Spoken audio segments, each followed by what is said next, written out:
Hi guys, my name is Melody and thanks for stopping by and welcome to another My History Booktube. And in this one, we are moving on from the last one, and this is early modern history. In this one, I answer the question, in what ways, if at all, is it possible to reconstruct popular culture of early modern Europe? So this is just, in fact, Eurocentric itself. So before I get started, just some housekeeping. So if you like this channel, please hit the subscribe button. I do like to talk about history, books, and other things. I may actually throw up some just random videos sometime because this is my hobby and I feel like it. And I'm currently stuck in the house. However, I hope this actually gives you a bit of context and history and background and helps improve your knowledge on what actually happened. I will leave a list of resources down below that I used in each of these works that I have done as well. And if you have any questions or comments or things that you think that I've got wrong or you want to have a discussion, please leave those in the comments down below. But let's get on with it and try to learn some history here and hope that I did a good job at writing this. Okay, so I'm going to read this off my laptop. Please excuse if I don't stare at you often, but enjoy the view of my Care Bear, because you know what? I am almost 40 and I still sleep with a teddy bear, and it's okay to do that. But anyway, okay, so culture, as defined by Peter Burke, is a system of shared meanings, attitudes, and values, and the symbolic forms, performances, artifacts in which they are expressed and embodied. Popular culture builds on this as being a culture of the lower classes and ordinary people, which whilst below the elite, does not exclude them from participating. This history from below, as it is known, seeks to reconstruct the popular culture of the day through various ways.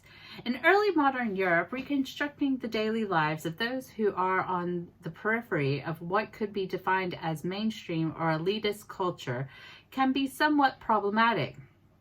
It is through the research of fellow historians which may bring new perspectives to attempting to recreate and discover what culture actually meant to the masses. It is important to note that Burke states that popular culture as an idea was formulated in the late 18th century by the German writer J.G. Herder, as prior to this it was only learned culture that was collated. What Herder and his colleagues did was add popular stories, plays, sayings, customs, ceremonies, and many others to the catalog of information that needed to be preserved for posterity.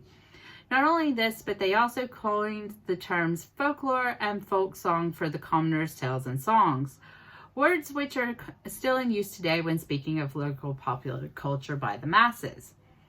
What Herder and his colleagues must have thought is that they discovered popular culture. However, this is not the case, as there had been studies before studying the local peoples of an area. 17th century Anglican clergyman Thomas Machell provided evidence of popular culture through his own ethnographic study of Westmorland in the northwest of England. Machell inspired a survey of Britannia, that was weird pronunciation, Britannia in 1673 called Queries in Order to the Description of Britannia.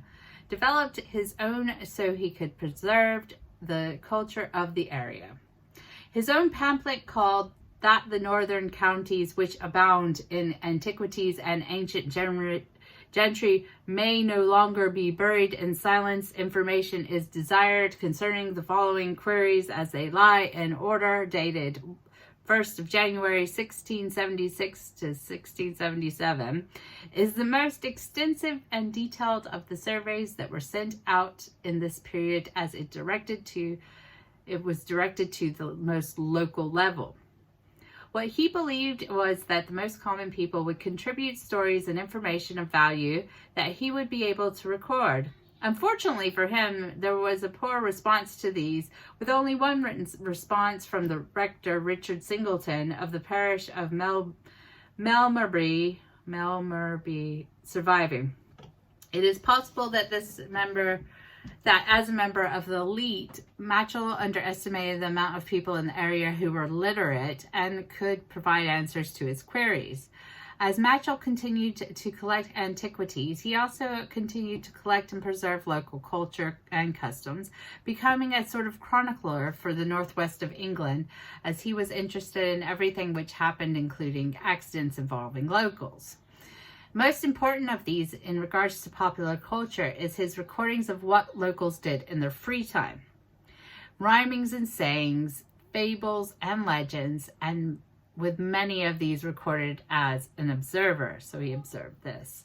Whereas this is an excellent example of popular culture which has been recorded by an antiquarian to preserve the history of the local area, there are some questions which may need to be asked in regards to the genuine nature of the truthfulness of this information. As before, it is known that Machell himself did not belong to the common lower classes that popular culture is attributed to and most enjoyed by, which may be problematic when trying to reconstruct popular culture from the notebooks he left behind. Excuse me. Another issue with written popular culture comes in the form of the chapbook.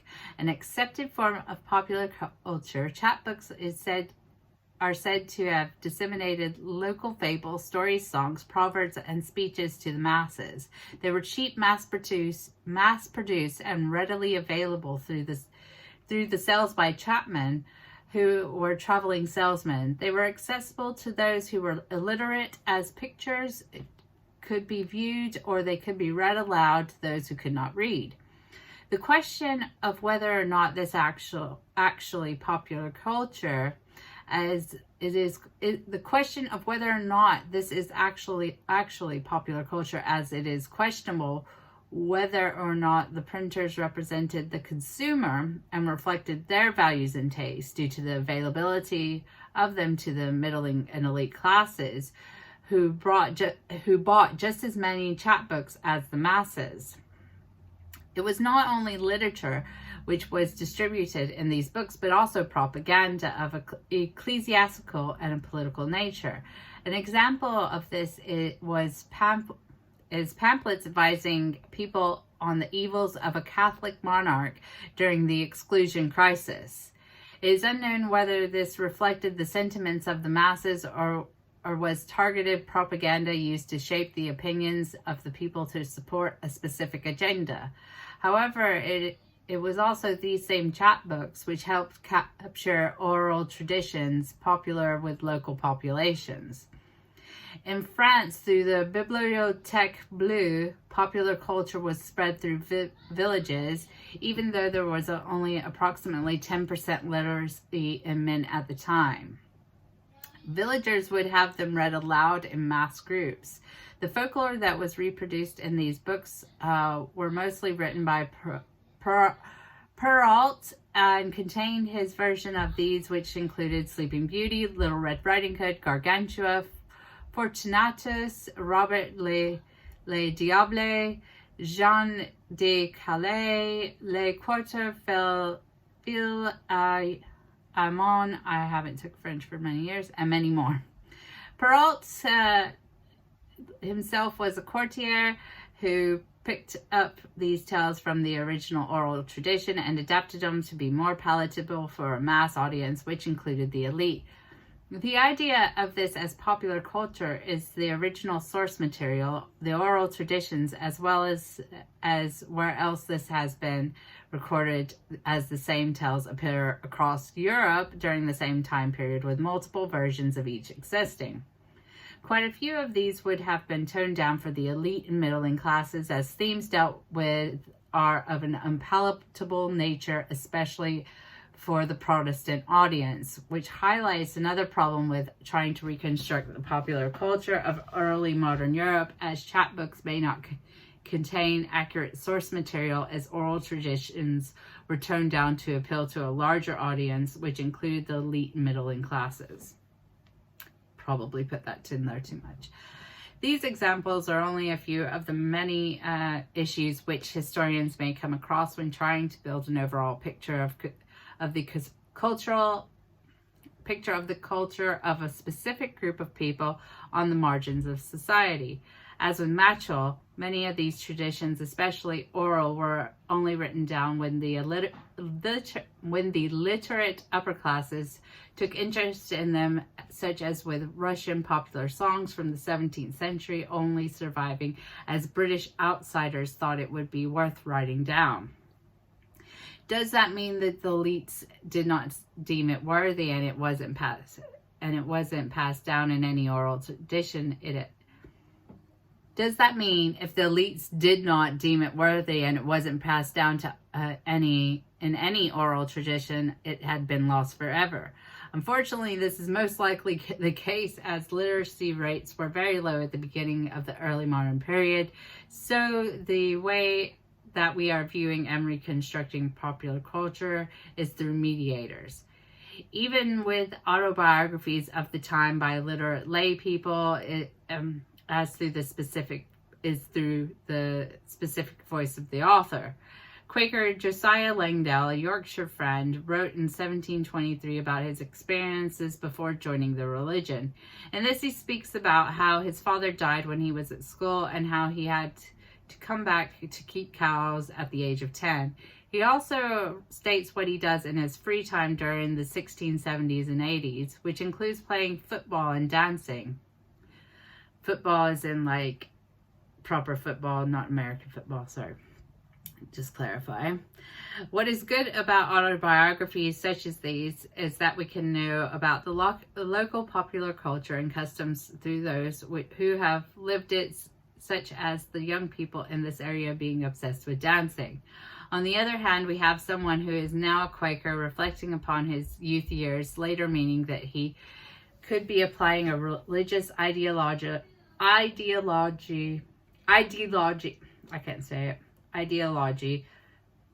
to his memory, or even remembering it as wrong, as memories are fallible.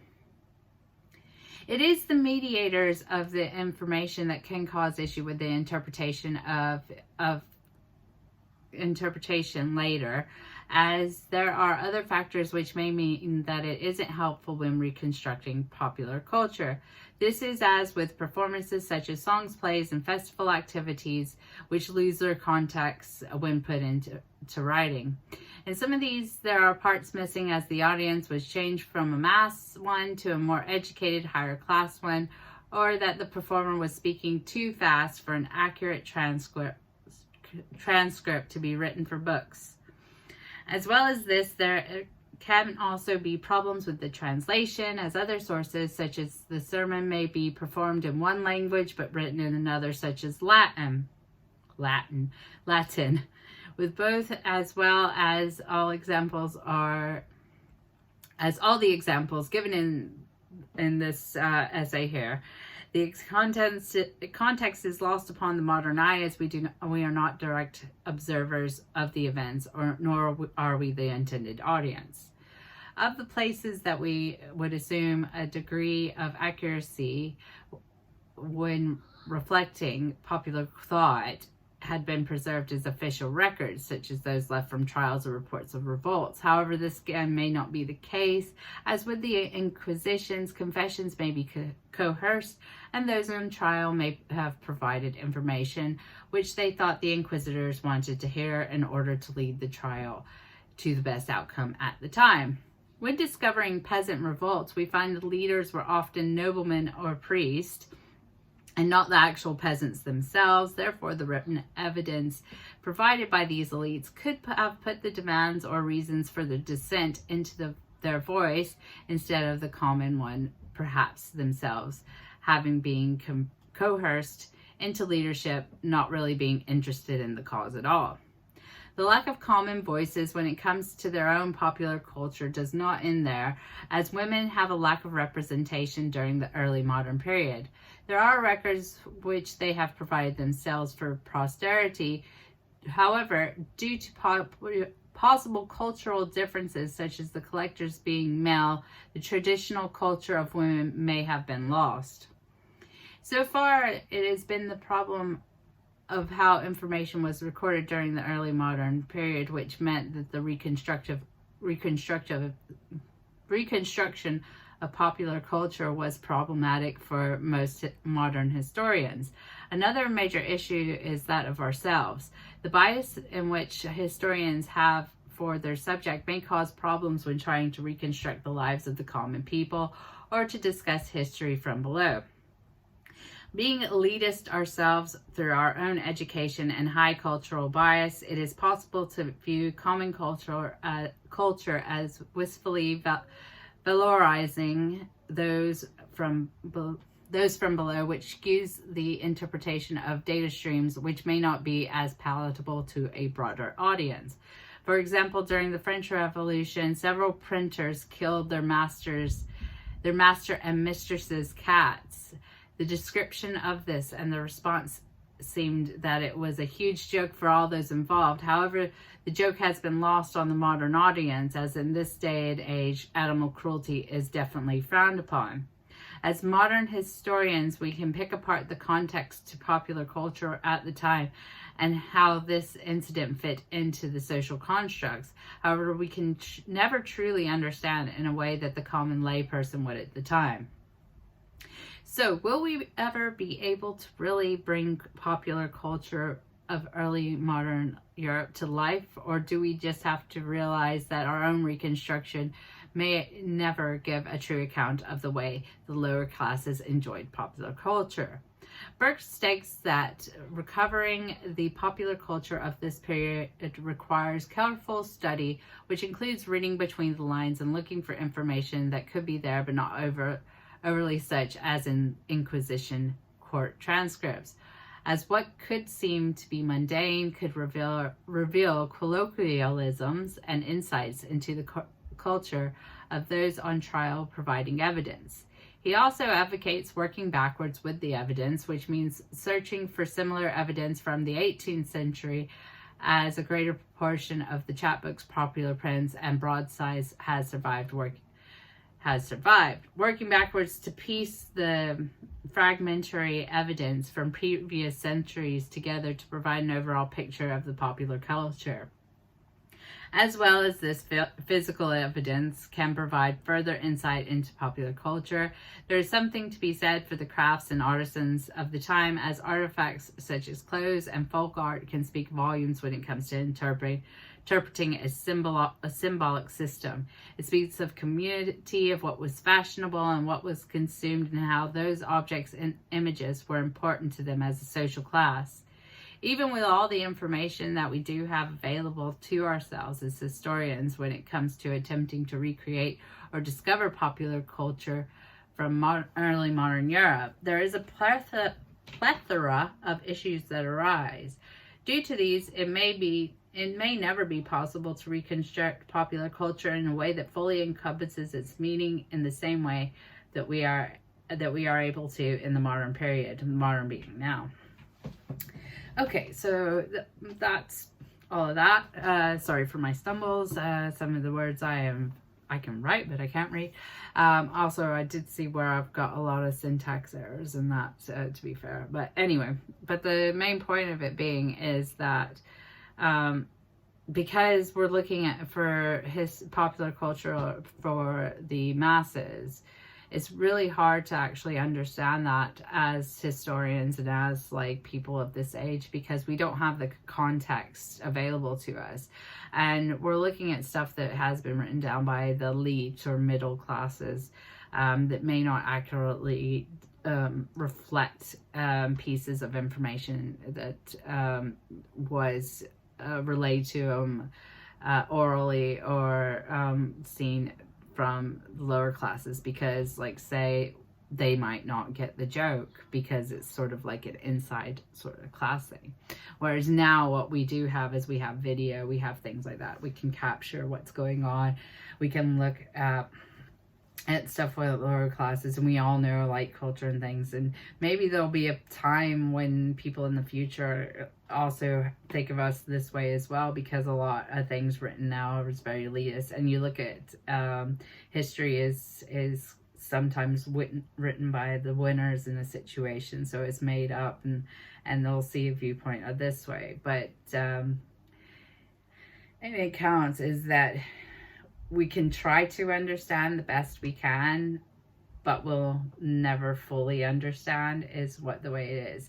So in terms of history is how I think about it, is history is not this set, when you're a child, history is this set times, events, and names and dates and stuff like that, but that's not exactly what history is. History is like a moving sort of object, so you find more and more information, and then you're able to like build a picture, but you're never going to fully understand that picture. You can talk about events like that, but you need context behind said events. It's not like a certain thing.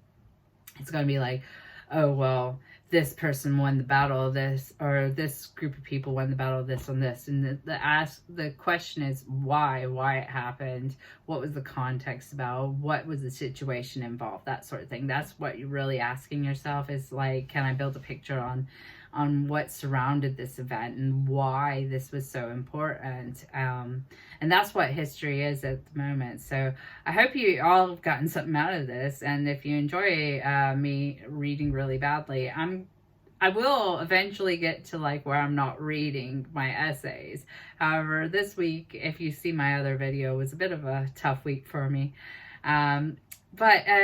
Yeah, so if you like me revisiting some of the subjects that I've done in previous history courses and discussing those, and if you want to like add your 2 cents in down below, I don't mind.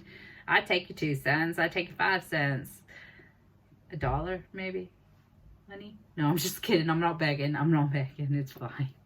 Anyway, if you like me, you like this channel, and you've got to this point, you probably do, please hit the subscribe button, share it with somebody you think might like it, and leave a comment down below.